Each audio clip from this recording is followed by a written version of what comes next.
그리고 신동욱 총재를 모시겠습니다. 안녕하십니까. 주진우 기자입니다. 자, 인사.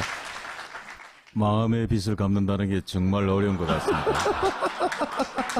오늘 사실 발걸음이 너무나 무겁고 지금 머리는 무척이나 아픕니다.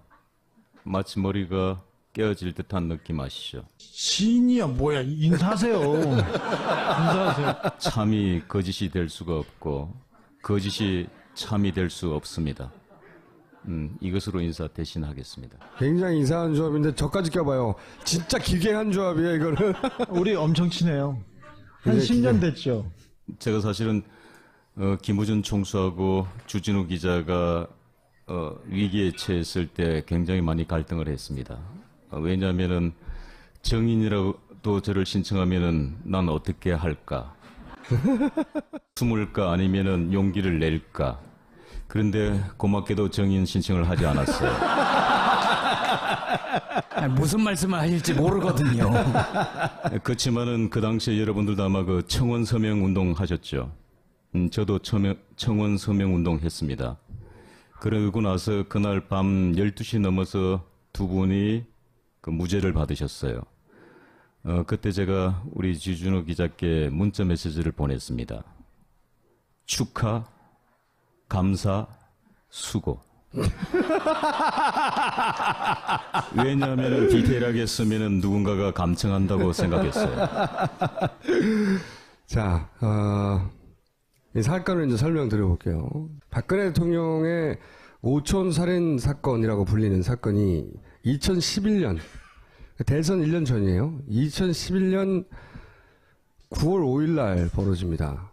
유경재단을 놓고 박근혜, 박근영, 박지만 3형제 간에 오랜 분쟁이 있어 왔어요. 거기까지는 아시죠. 근데 이 분쟁 와중에 박근혜 대통령 편에서 어깨 역할을 했던 분이 있습니다. 그분이 박근혜 대통령의 오촌인 박용철 씨예요. 박용철 씨는 지금 말씀드린 어깨 역할을 하는, 이렇게 박근혜 대통령의 일가들이 앉아있을 때 바로 뒷줄에 앉을 만큼 이분이에요. 오촌이니까 가까운 분이었어요. 어깨 역할을 했고, 어깨 역할을 했다는 건 이제 예를 들어서 양쪽이 부딪힐 때, 폭력 사태가 났을 때 이분이 이제 운동을 하신 분이거든요. 이분이 이렇게 사망한 사건입니다. 살해당한 사건이에요. 근데 이분을 살해했다고 하는 사람이 누구냐면 이분의 사촌인 박용수 씨인데, 제가 지난 시간에 한번 보여드렸죠. 이분은 이렇게 산에서 자살을 했다고. 간단하게 요약하면 둘이 술 마시다가 돈 문제 때문에 동생 박용수 씨가 사촌형 박용철을 칼로 찌르고 망치로 때리고 해서 난자해서 살해하고, 본인은 새벽에 야밤에 사실은 불도 없는 산을 2시간을 타서 거기서 목을 메고 이런 식으로 수를 덮고 자살한 사건이라고 경찰에 결론 낸 사건이에요. 근데 이게 너무 이상한 거예요, 사건이.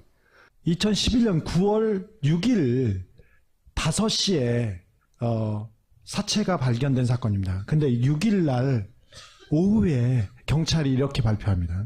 경찰은 목을 맨 박 씨에게서 흉기가 발견된 점과 CCTV 등을 미뤄볼 때 자살로 추정되는 박 씨가 피살된 박 씨를 흉기로 찔러 살해한 뒤 스스로 목숨을 끊은 것으로 보고 수사를 벌이고 있다. 사실상의 수사 결과 발표를 사체를 찾은 지 몇 시간 만에 냅니다. 의문점이 있습니다. 살해를 했다고 한 박용수 씨입니다. 살해를 한 사람입니다. 그분은 전과가 없습니다. 167에 73kg입니다. 저기 누워 있었던 아까 박용철 씨는 176에 105kg, 유도 선수 출신의 거구입니다.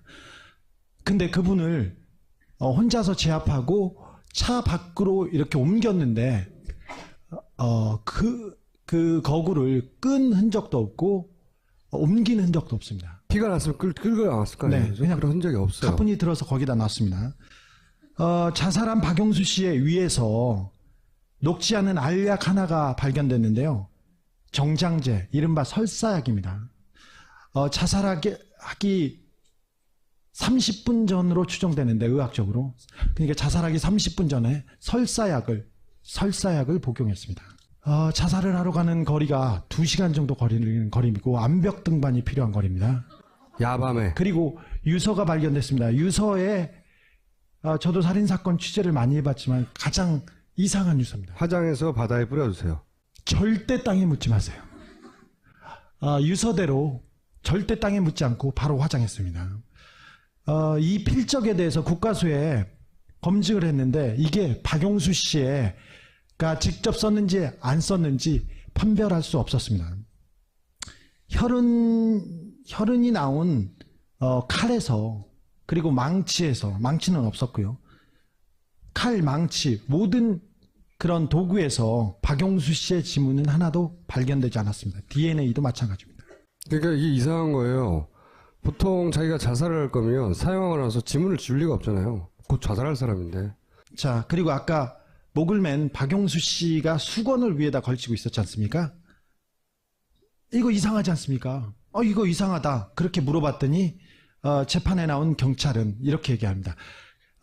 죽으러 가는 중에 땀을 닦았을 수도 있다. 자, 그리고 박용수 씨의 등에서 시반, 그러니까 죽었을 때 피가 어떻게 고입니다.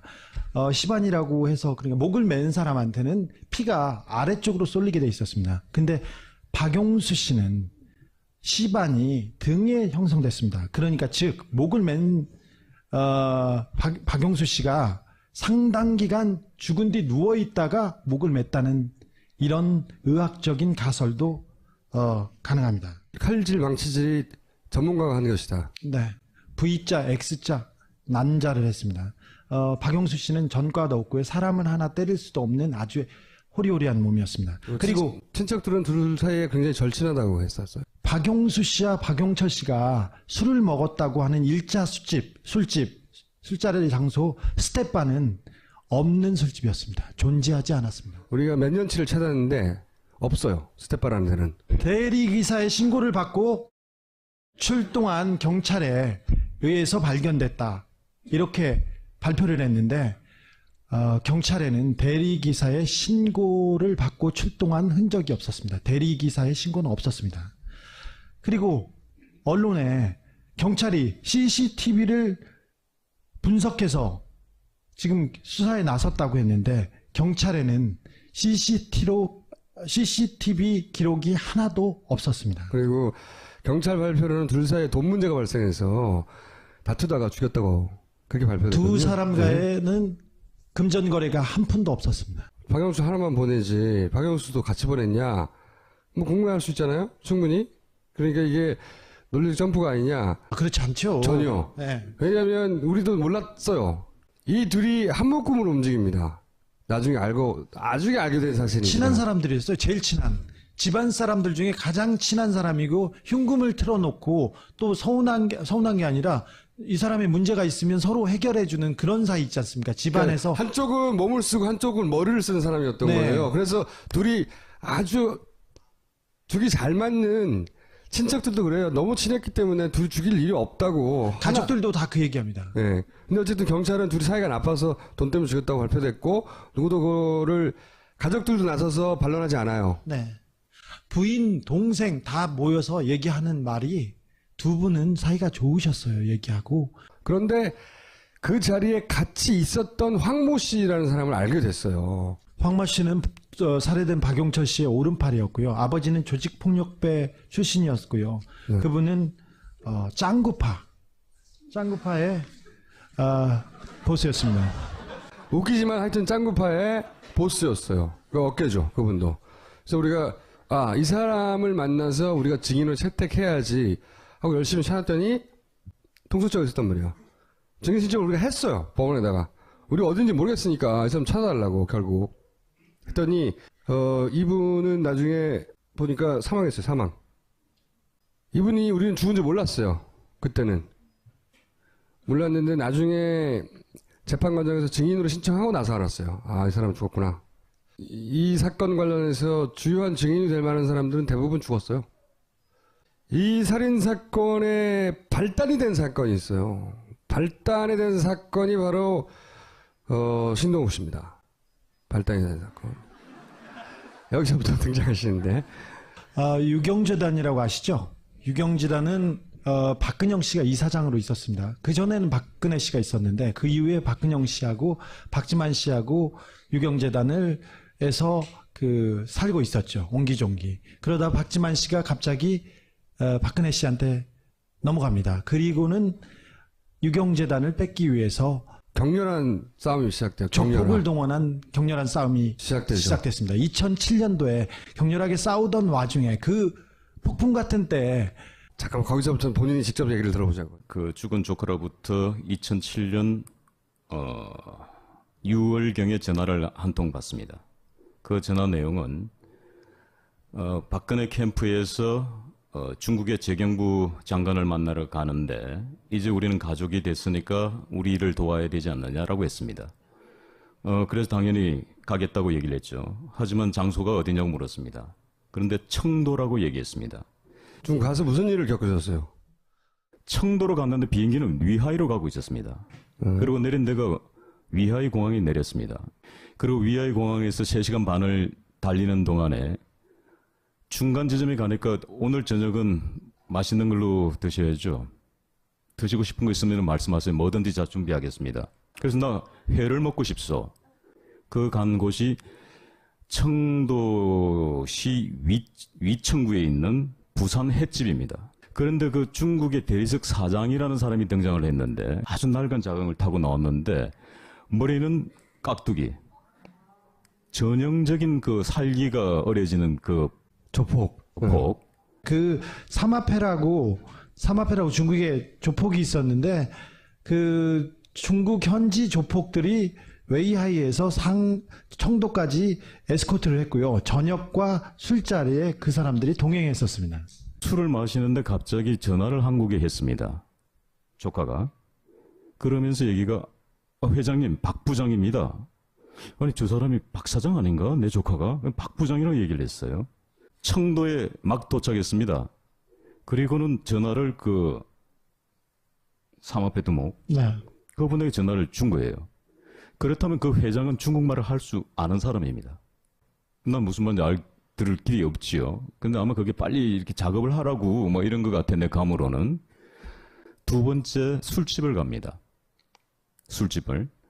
회를 먹고 그 다음에 그 가라오케 같은 룸사롱 같은 술집으로 갑니다.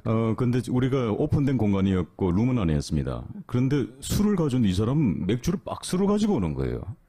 계속 돌아가면서 건바에 이러니까 계속 마실 수밖에 없었어요. 왜냐하면 그 옆에 조직 폭력 보스의 또 똘마니들이 쫙 깔려 있으니까 이거 안 마실 수가 없단 말이죠.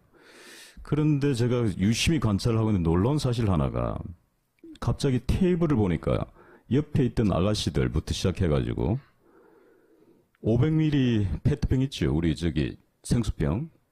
그 병에다가 양쪽에 구멍을 뚫어가지고 이렇게 스트로브가 이렇게 양쪽에 이렇게 꽂혀 있어요. 그 안에서 연기가 이렇게 하얀 연기가 막 피어올라요. 그런데 그 술집 여성도 그렇고 주변에 있는 사람들이 그거를 흡입하기 시작하는 거예요. 그런데 순간적으로 이거 마약 아니야? 생각했죠. 마치 우리 그 저기 영화 속에서 봤던. 그리고 옆으로 시선을 돌렸는데 그 옆에 그 삼합에 오야봉이 있었어요. 제 옆에. 근데 이 사람은 은박지에다가 소금, 굵은 소금 있죠? 굵은 소금. 굵은 소금 같은 거를 이렇게 올려놓고 라이터를 있죠? 우리 저 일회용 라이터를 가지고 이렇게 이걸 불로 이렇게 이렇게 가열을 해요. 그러면서 코킹을 하더라고요. 이렇게.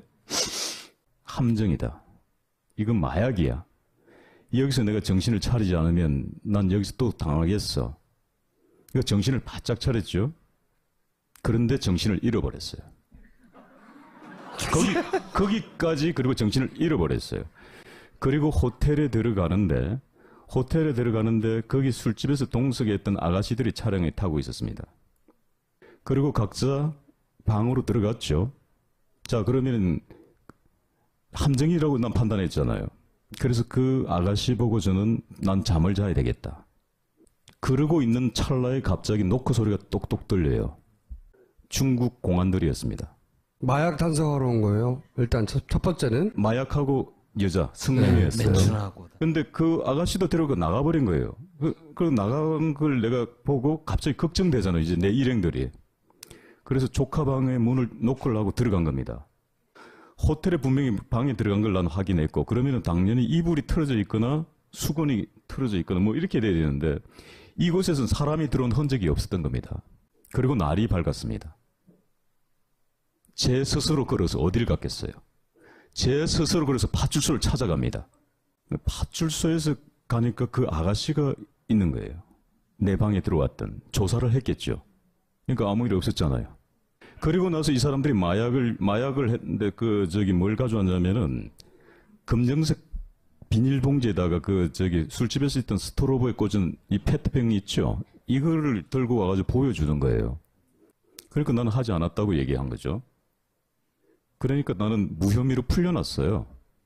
그리고 다시 호텔로 보내준 겁니다. 근데 호텔에 들어갔는데 갑자기 구토가 심하게 올라오기 시작하는 거예요. 이게 한국에서도 제가 그렇게 오바이트를 해본 적은 없습니다. 그러니까 너무 힘이 들고, 그런데 나의 일행들이 없으니까 중국 업체 명함을 하나 받았잖아요. 대리석 회사. 대리사 회장. 그럼 매니저 보고 이 사람하고 통화를 해달라고. 근데 매니저가 하는 얘기가 전화번호가 없다는 거예요. 그런데 잠시 후 그 남자 매니저를 또 불러요. 근데 그 사람이 날 때리는 겁니다. 아무 이유 없이. 예. 이제 나 혼자 있고 오바이트를 몸은 많이 지치는데 이 사람이 와서 때리는 거예요. 호텔에서 일하는 사람 두 남자가 와가지고 팔을 부축을 하는데, 이게 우리 호텔 서비스라는 게 최상의 서비스잖아요. 근데 이 사람들이 나를 거의 짐짝 취급하듯이, 얘들도 공작원? 뭐 이런 거죠, 느낌이. 그러면서 내가 마지막 한 번 더 테스트를 해야 됐다고 생각했습니다. 그 방이 어디냐고. 근데 내 방은 오른쪽이죠. 그래서 일부러 왼쪽 방을 얘기한 겁니다. 여기가 내가 묵었던 방이야. 그 방은 조카 방이죠. 그러니까 그 방에다 넣어준 겁니다. 결론은 탈출이다. 근데 탈출을 하려고 하니까 앞으로는 빠져나올 수 없죠. 왜냐면 내 폭행을 당했기 때문에. 그런데 커튼을 탁 열었어요, 제가. 커튼을 열면서 동선을 살펴보니까 통유리가 있는데 왜 함기구에 요만한 문이 하나 달렸죠? 이렇게 여는 거 있죠? 이렇게 여는 거. 여기서 톡 떨어지면 연회장 2층이 되겠죠, 그죠? 2층 옥상이 톡 넓지는 거예요. 그러니까 충분히 안 다치고 한번 승부를 걸어볼 만 하겠더라고요. 그리고 그 옷을 벗고 팬티와 러닝만 입은 겁니다.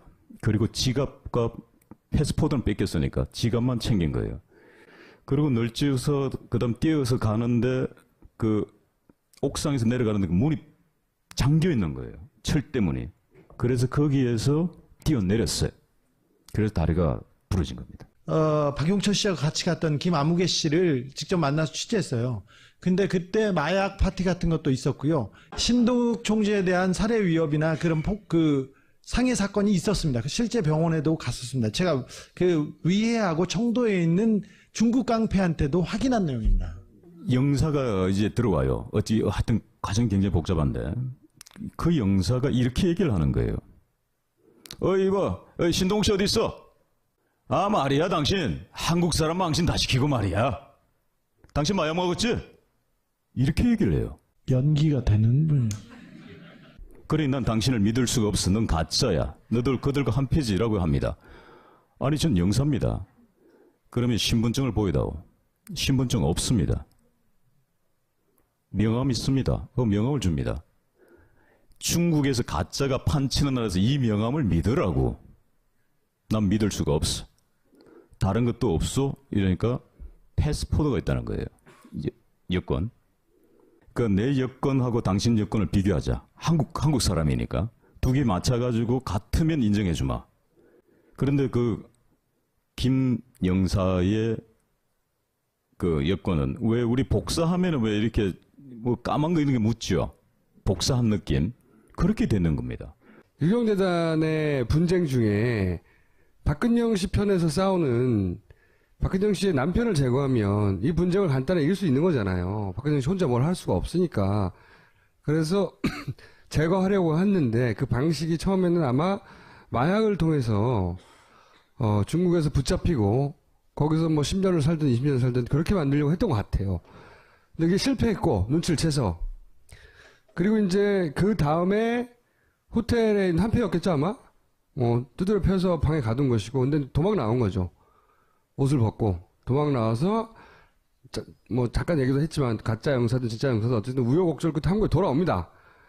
간신히 돌아온 다음부터 이제 유경재단은 최태민 씨 일가가 조종하고 있고, 그리고 나를 해코지해서 죽이려고 했고, 이런 글을 막 쓰기 시작해요. 인터넷에. 신동욱 씨가 마약을 하지 않았다라고 하는 서류도 받고, 본인은 자기 방어를 위해서 열심히 노력하는데 일단 믿어주지는 않으니까. 제가 갑자기 생각이 났는데 우리 조카가 난 억울한 죽음을 당했다고 믿는 사람입니다. 박용철 씨요. 그러니까 저는 탑골공원에서 막걸리를 지금 거의 10년 차 마시고 있으니까, 고모부 오늘도 탑골공원 가시죠? 그런데요, 화장실 다녀오시면은 막걸리가 따진 막걸리는 반드시 버리셔야 됩니다. 아니 그 피 같은 막걸리를 왜 버려? 얘들이 자급한단 말이에요. 거기다가 약 타시면 꼼짝없이 다 하는 거예요. 왜냐면은 상대가 자수를 하러 간답니다. 나 마약했습니다. 자수하러 왔습니다. 아니 그럼 당신이 혼자 했어요? 아니요. 저 신동욱 총재가 함께 했어요. 어디서요? 막걸리집에서요. 그러면 경찰이 저를 체포할 수 있는 권한이 생겨집니다. 그러고 나서 체포해서 소변검사, 모발검사 해서 마약 나오면 전 마약 보면 똑 떨어지는 거예요. 이렇게 얘기를 합니다. 중국에서 마약한 사람이 되고, 그 다음에 허위사실을 유포한 사람이 돼서 기본적으로 갇힙니다. 같이 재판을 받아요. 재판을 받는데 박근혜 대통령 편에 서 있던 증인들이 막 나옵니다. 그중에 당연히 같이 갔던 박영철 씨도 등장하는 거죠. 사망한 박영철 씨가 저쪽편의 증인으로 나와요. 그리고 이춘상 씨라고, 사실은 문고리 4인방으로 불렀고 맏형 역할을 했던 이춘상 씨도 나와요. 이분도 사망했어요. 주요 증인 2명이 죽었어요. 그리고 이제 김재원, 당신 대변인이었고 나중에 수석도 했죠. 이 양반 많이 보셨죠?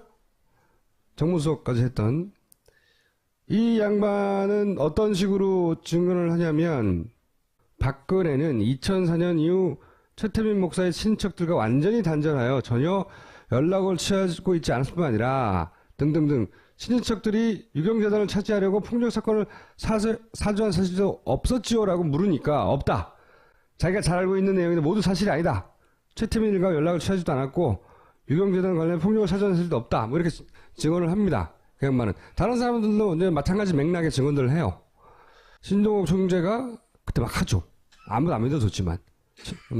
최태민 일가가 유경재단을 다 차지하고 있고, 그리고 유경재단과 관련된 폭력행위들은 그들이 사주하고 있다. 박용철의 증언은 뭐였습니까? 같이 가기는 갔다? 박용철은 같이 가기는 했는데 처음에는 신동욱 총재를 계속 비난하고 비난하고 거짓말을 한다고 했었죠. 그러다가 변심을 합니다. 변심. 그때는 왜 변심을 했는지 잘 모르지만 변심을 조금씩 해요. 죽이려고 중국에 데려간 거라고 하는 그 증거가 되는 녹취록이 있다고 얘기를 하기 시작해요.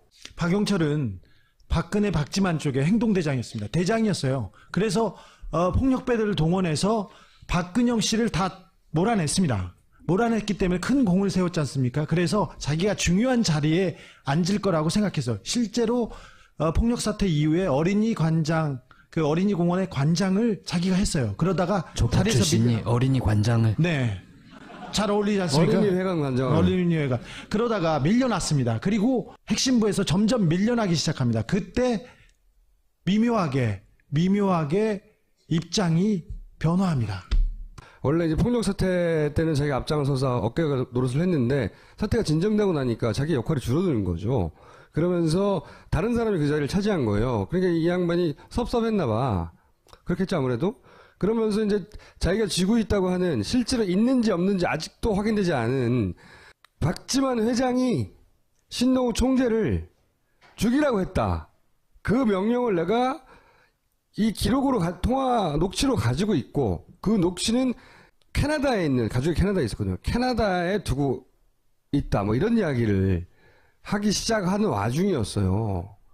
그러니까 이제 갑자기 적이 된 거죠.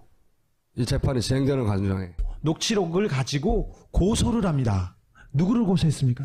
그 사실을 박용철이 2010년 9월 1일 날 법정 증언을 합니다. 네. 법정 증언 기록이라는 걸 가지고 제가 고소를 했기 때문에 그거는 결코 무효가 될 수 없습니다. 그런데 1심 판결문에는 박용철이 법정에서 증언한 사실이 없으므로 유죄입니다. 2010년 9월 1일 날 박용철 씨가 법정에 나와서 이렇게 말합니다. 박지만 회장의 비서실장이죠. 정용희 비서실장이 나에게 박지만 회장님의 뜻이다라고 이야기한 것을 증인이 녹음한 테이프가 있다. 근데 여기서 죽이란 말은 그런 네. 말은 안 했어요. 테이프라고도 할 것도 없고 증인이 핸드폰에 녹음해 놓은 것을 핸드폰을 바꿔서 캐나다에 가져다 놓았다. 이렇게 얘기를 합니다. 무슨 뜻인지 모르겠는데 뜻이다 하는 내용이 담긴 녹취가 자기한테 있다고 주장을 한 거죠. 근데 법정에서. 굉장한 입장 변화죠. 그 법정 9월 1일 정인 신문 조서를 보면은 박용철이 3번에 걸쳐서 인정합니다. 그게 네. 굉장히 중요합니다. 네. 그러면은 박지만 회장은 나를 무고로 걸 게 아니라 비서실장을 고소해야 되고 박용철을 고소해야 맞습니다. 그렇지 않습니까? 그들의 법정 증언 기록을 가지고 저는 고소를 한 겁니다.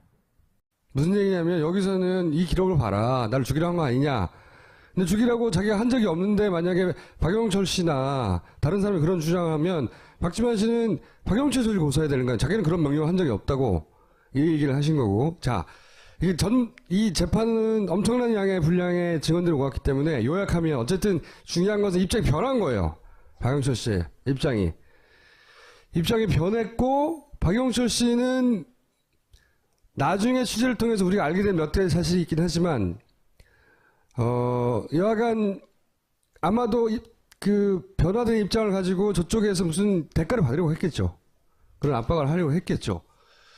그런 일이 진행되는 와중에 죽은 거예요. 박용철 행동대장의 입장 변화가 있으니까 이런 행동 변화가 있으니까 중요한 사람이지 않습니까? 그래서 증인으로 신청을 합니다. 변호사를 통해서 2011년 9월에 증인으로 한 번 다시 박용철을 요청합니다. 조성래 변호사가. 신동욱 총재 변호사가 이거 다시 들어봐야 되겠다라고 신청을 하고 거기 법정에 나오기 직전에 죽어요. 이 사건이 벌어지는 거예요. 9월 27일 날 재판에 나오기로 했었습니다. 박용철 씨는. 근데 9월 6일 날 새벽에 살해당했습니다. 박용철 씨는 항상 자기가 당할 수 있다고 생각했어요. 그분은 주니어 그 유도 대표까지 한 그 거구인 사람이고 조폭 보스 같은 사람이에요. 근데도 신변의 위협을 느껴서 재판에 나올 때조차 보디가드를 4명의 데려왔어요. 보디가드를 데리고 왔습니다. 그런데도 당하셨어요. 이상한 건 이상한 거라고 주장한 거 가지고 이제 우리가 감옥에 갈 뻔한 것이고 저랑 주진우가 저게 이상하다고 주장해서 재판을 받고 사전 구속영장이 청구돼서 수갑을 차고 유치장에 끌려갔었죠. 그리고 이제 이상하다고 한 이유로. 그런데 이 빈 구석을 메꾸는 스토리가 저랑 주진우가 두바이 가서 들은 이야기입니다. 그리고 나서 이렇게 된 거구나 하고 이제 아기는 다 맞았어요. 아기는 다 맞았는데 오늘은 그 얘기를 하려고 하는 건 아니고요. 언젠가 할 수 있겠죠.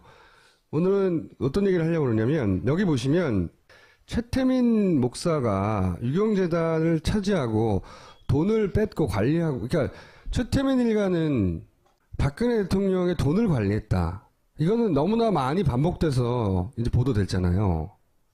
그러면 그때 그런 일을 해결하기 위해서 동원된 예를 들어서 신동욱 씨를 어깨를 동원해서 어떻게 해버린다든가 또는 거기 깡패와 한센인이라고 우리가 흔히 부르는 그런 사람들이 동원된 아주 처참한 폭력들이 많이 있었거든요. 가족 간에.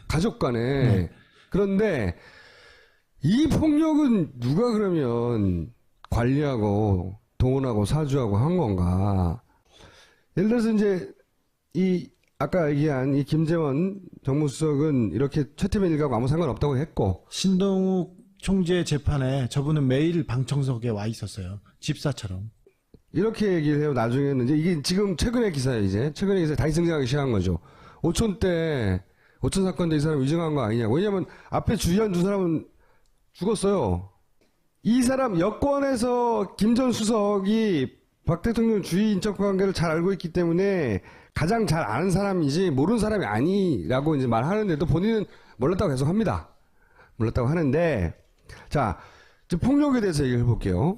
돈 말고, 돈은 알겠어. 최태민 일가 관리했던 건. 그럼 폭력은 누가 관리했느냐? 2007년도에 유경재단 이사장인 박근영 씨를 내몰기 위해서 박지만 쪽에서 계속 조폭을 보냈습니다. 그래서 박근영 씨도 조폭을 샀어요.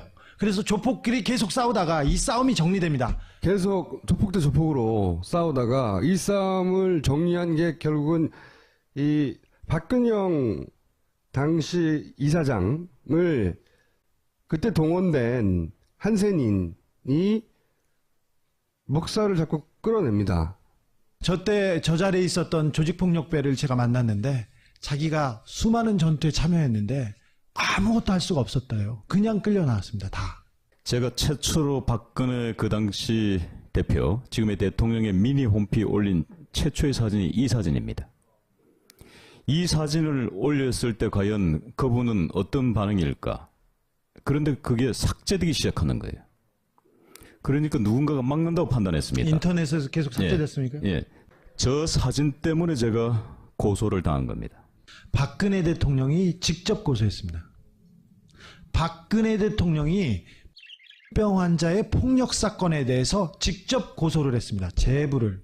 결국은 박근혜 대통령이 차지한 거예요. 유경재단을. 긴 조폭들의 싸움 끝에. 그걸 정리하는데 그 정리 이제 보십시오. 박근혜 대통령은 그 이후로 한센인 이 나병 환자 행사에 굉장히 많이 등장합니다. 저기 유경수 여사가 한센인을 위해서 많은 노력을 했대요. 이런 사진은 굉장히 많은데 항상 이분이 등장하네요. 동시에. 여기 이정현 보이죠? 이정현 대표 여기 보이죠? 그 당시에는 서열이 굉장히 낮았어요. 네, 당직자였고요. 네. 근데 요분을 주목해서 보셔야 돼요. 요분이 항상 이런 행사 옆에 계세요. 이런 행사 보면 이분이 항상 옆에 가장 가까운 자리에 이분이 나옵니다. 그리고 예를 들어서 김무성 나오잖아요 여기? 네. 유경재단 폭력 사건이 2007년 11월 28일입니다. 정확하게 보름 뒤에 그게 중요합니다. 예. 일단 성공한 거예요. 성공 파티랑 마찬가지라고 봐야죠. 예. 뭐 한센인의 후원의 밤이나 한센인의 가족의 밤이니 뭐 소록도 방문하니 계속 할 때 이분 항상 제일 옆에 있어요. 그리고 이분은 결국은 비례대표 2번이 됩니다. 2008년에 남자 1번입니다. 그런데 이분은 나중에 알고 봤더니 전과가 12개였던 사람이에요. 심지어 고스톱 치다가 자기 사돈 최아무개 씨를 두드려 펴가지고 감옥에 간 적이 있어요. 이 전과 기록이 누락됩니다. 비례대표를 신청할 때. 근데 그게 나중에 들켜요. 들켜서 사실 선거법 위반으로 재판을 받다가 결국 이 사람 감옥 갑니다. 유죄 확정. 의원직 상실되고. 왜냐하면 이 과정에서 뭐 돈 먹은 거, 돈 받은 거 막 이런 거 막 나오거든요. 그래서 감옥을 가긴 가요. 이분이 당시 한센인들이 투입된 그 작전을 지휘한 총책입니다. 총책임자. 네. 저도 그 당시 그분에게 맞았습니다. 총책임자였어요. 이분이 누구냐 이거야. 우리가 궁금해왔던 것은 계속 박근혜 대통령과 무슨 상관관계가 있는데 갑자기 이 양반이 튀어나와가지고 다 정리하고 결국은 비례 2번을 먹었냐 이거야. 오랫동안 저희가 궁금해왔던 거예요. 거기에 대해서 오늘 얘기를 좀 하실 게 있답니다. 제 주변에서 일어난 사건들을 제가 추적하다 보니까 아주 공통적인 재미나는 이름을 발견하기 시작합니다. 왜냐면은 나를 괴롭히고 우리 아내를 괴롭혔던 사람들의 이 성씨가 말이죠. 임씨, 정씨, 최씨가 등장하더라는 겁니다. 임씨는 최순실의 어머니가 임선희씨입니다. 묘하게 겹쳐지는 거예요. 여기까지만. 거기까지만. 네. 최태민의 일가가 혹은 그 주변 사람들이 재산만 관리하는 게 아니라 폭력도 관리했어요. 기본적으로. 폭력도 관리했고 그 폭력 관리 중에 대단히 의심스러운 것들이 이런 사건들을 취재해가면서 만나는 죽음들입니다. 그러니까 그분들이 직접 거기에 관여했다고 내가 말할 근거는 증거는 없어요. 증거는 없는데 들은 이야기를 많이 있죠. 증언들은. 근데 예를 들어서 오늘 한 가지 나가보면 박정희 생가보존회장이란 이분입니다. 박정희 대통령과 어릴 때부터 알았다라고 알려진, 박정희 대통령의 후배예요. 진짜 친한지는 모르겠지만 그렇게 알려진, 제가 저분을 만났을 때 박근혜한테 그네는 그랬습니다. 2008년 3월 26일 날 갑자기 이분이 피살을 당합니다. 피살을 당하는데 어떻게 죽느냐? 피살을 당하고 박근혜 대통령이 찾아가고, 선거 직전이었고요. 일정을 다 취소하고 빈소를 찾아서 유족을 위로했습니다. 상당 기간 동안. 이때가 언제냐면은 박근혜 대통령이 이명박 집권 직후에 첫 총선에서 소위 친박 학살이 일어나서 친박 연대라고 하는 듣도 보도 못한 희한한 그 공천에서 탈락자들이 뭉쳐서 움직일 때가 있었어요. 부산 지역과 대구 지역 중심으로 해서 15명이 그때 선거를 할 고 무렵입니다. 고 무렵인데 3월 26일날 이분이 사망을 하는데, 어떻게 사망을 하냐면 3월 26일 당일날 찍힌 사진이에요. 정신 이상자라고 판명이 됐다고 보도된 강암옥 씨는 27살이고요. 김지학 씨는 8순입니다. 근데 집에 생가에, 그러니까 박정희 대통령이 태어나서 20년 동안 살았던 집이었습니다. 거기에 체육복 차림으로 왔다가 갑자기 나타납니다. 그래서 옷이 더럽다면서 갑자기 옷을 벗어요. 그리고 나서 쓰레기통에 옷을 버리고 막 돌아다닙니다. 그랬더니 김지학 씨가 너 뭐하냐고 이렇게 만류합니다. 그랬더니 마구 때리고 옷을 벗은 옷으로 몸을 결박한 후에 호미로 찍어 죽입니다.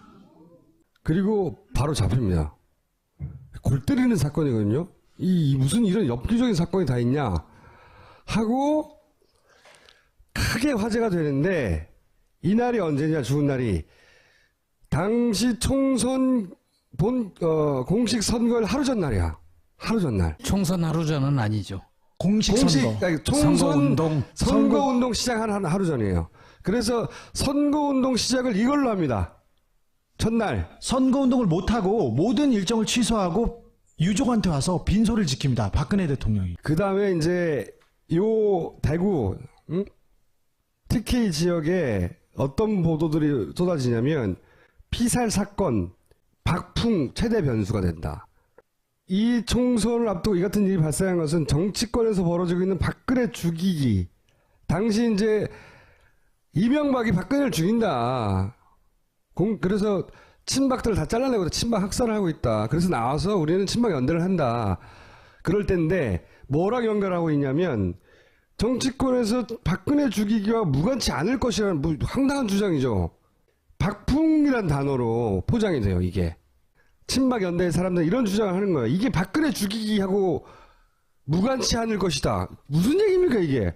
박근혜를 죽이려고 하는데 왜 생가 지킴이를 죽이냐고. 근데 그렇게 연결해요.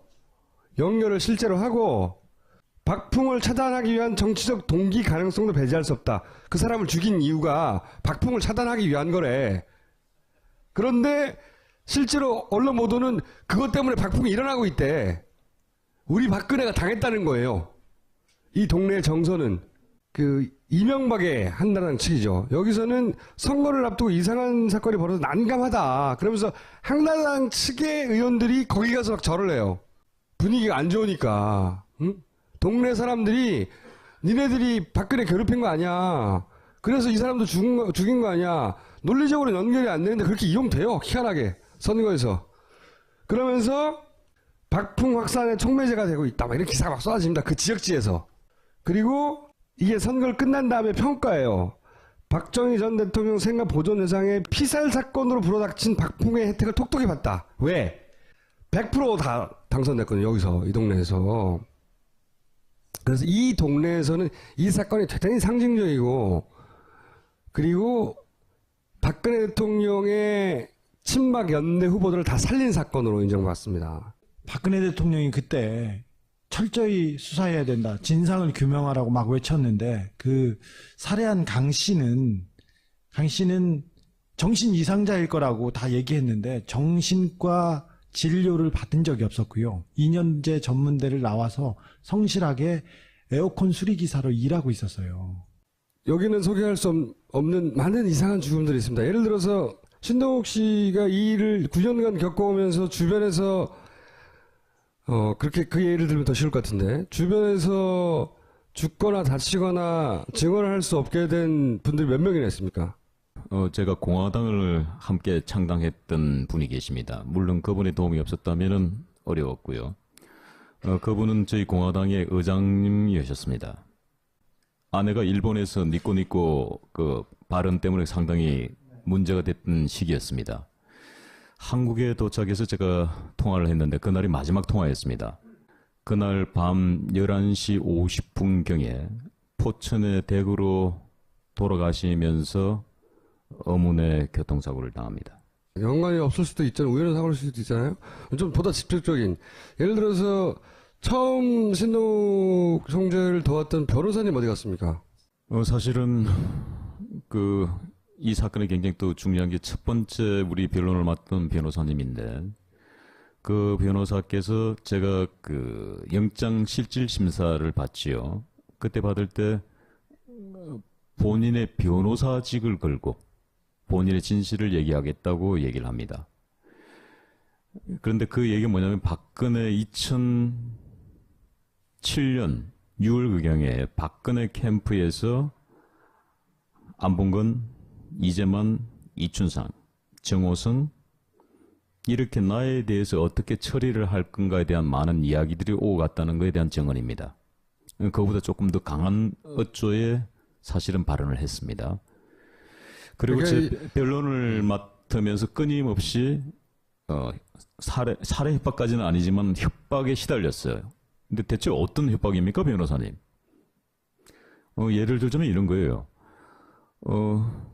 전화가 이제 온다는 겁니다. 그래서 변호사님 댁이 잠실 주공아파트 몇 동 몇 호죠? 하고 전화를 탁 끊는다는 거예요. 그리고 또 며칠 있다 전화가 걸려온답니다. 모르는 번호죠. 전화를 받으면 변호사님 따님이 어느 유치원 무슨 반에 다니죠? 하고 전화를 딱 끊는다는 거예요. 그래서 우리 변호사께서 더 이상 변론을 맡을 수가 없겠습니다. 라고 하고 변론을 중간에 포기를 합니다. 그분 말고 한 4사람 더 있잖아요? 대략? 저에게 녹취를 하나 당합니다. 아까 그 기록이 나와 있던 말이 그냥 지나갔는데 그 기록이 뭐냐면은 2007년 11월 28일 날 유경재단 그 사건에 최태민 아들과 손자가 개입했다는 녹취록입니다. 그 녹취록을 근거로 그분을 정인 신청을 하지요. 그런데 문제는 그분이 정인을 서로 나오셨는데 밖에 제가 나가보니까 반신불수가 돼가 있는 겁니다. 부인하고 같이 오셨는데 그래서 그 밖에 보면은 저 법정 앞에 이렇게 소파가 있어요. 소파에 누워 계신 겁니다. 그래서 제가 가서 다리를 주물러 드립니다. 임 검사님 죄송합니다. 저 때문에 이렇게 몸이 많이 상하셨군요. 라고 얘기를 했습니다. 그럼 우리가 보편적으로 아닙니다라고 얘기해야 되죠. 신 교수 때문에 내가 이렇게 됐습니다. 자, 여기까지 하시고요. 저희가 주장하려고 하는 것은 이런 거예요. 이게 조사를 해봐야 한다는 겁니다. 이제 뭔가 딱히 이 죽음이 분명히 누군가의 작품이다라고 말하려고 하는 게 아니라 몇 명의 죽음을 얘기했잖아요. 박영철 씨부터 시작해서 박영수 씨의 죽음, 아까 대단히 이상한 생가보존협회장의 죽음, 또 오늘은 거론하지 않았던 만약에 의문사위원회 같은 게 만들어진다면 거론할 만한 죽음들이 있어요. 이 사건들은 이제 수사해봐야 된다. 제가 마지막으로 정언 하나만 하겠습니다. 기왕 어렵게 나온 자리니까. 왜냐하면 여러분도 알 권리가 있잖아요. 죽은 조카의 마지막 저에게 들려준 정언이죠. 어떻게 보면 유언일 수도 있겠습니다. 여름이었습니다. 어느 날 전화가 다시 걸려옵니다. 고모부 오늘도 또 파고다에서 막걸리 드십니까? 나야 늘 이 생활 아닙니까? 집에 돌아가실 때, 어떤 골목을 가실 때는 반드시 조심하셔야 됩니다. 무슨 말이요? 보디가드를 데리고 다니셔야 됩니다. 아니, 내가 보디가드를 데리고 다닐 형편이 안 되지 않습니까? 근데 조커가 이렇게 얘기를 합니다. 중국의 조선족 애들이 비행기를 타고 와서, 정확한 워딩은 이랬습니다. 고무부 칼침 넣고 가면 잡을 길이 없습니다. 유경재단은 형제간의 싸움이었는데 조폭들을 동원해서 싸웠어요. 그래서 그 재단에서 쫓겨난 박근영 씨는 그 모든 돈과 자리를 뺏겨가지고 빈털터리가 되고 그 다음부터 신빙성이 없는 사람, 사기나 치는 사람, 정말 믿을 수 없는 사람 이렇게로 만들었는데 제가 보기에는 박근혜, 박지만, 박근영 가운데 가장 그래도 상식적인 사람이 박근영 씨예요. 한마디만 얘기할게요. 그 모든 폭력 사건, 형제간의 폭력 사건을 병 환자를 동원해서 끝냅니다. 그 병 환자 행동대장은 한나라당 비례대표 2번이 됩니다. 이게 한나라당입니다. 이게 새누리당이고 이게 박근혜입니다. 최태민부터 시작해서 40년 이상 우리가 뉴스가 끊이지 않는 이유가 그거예요. 40년간 묵어왔던 사건들이 한꺼번에 드러나기 때문에 뉴스가 끊어지가 않는 거예요. 맨날 나오잖아. 오랫동안 쌓여있는 사건들이 나오는 네. 거예요. 많이 놀라셨죠? 비아그라 놀라셨죠? 그 다음에 각종 약물에 놀라셨죠? 10분의 2 정도 나왔습니다. 그 여하간 그거는 그것대로 가는데 저는 이 사람이 죽고 산 문제들은 돈 문제가 아니라 꼭 시간이 지나도 다뤄야 된다고 생각하거든요. 그중에 우리는 아주 극히 일부만 경험했거든요. 보거나 듣거나 했는데 그 사건들을 뭐 정권이 바뀌던 이렇게 정치적 사안들이 다 끝난 다음에 꼭 의무사 다루듯이 다뤄줘야 한다. 이 건은 여기까지 하겠습니다.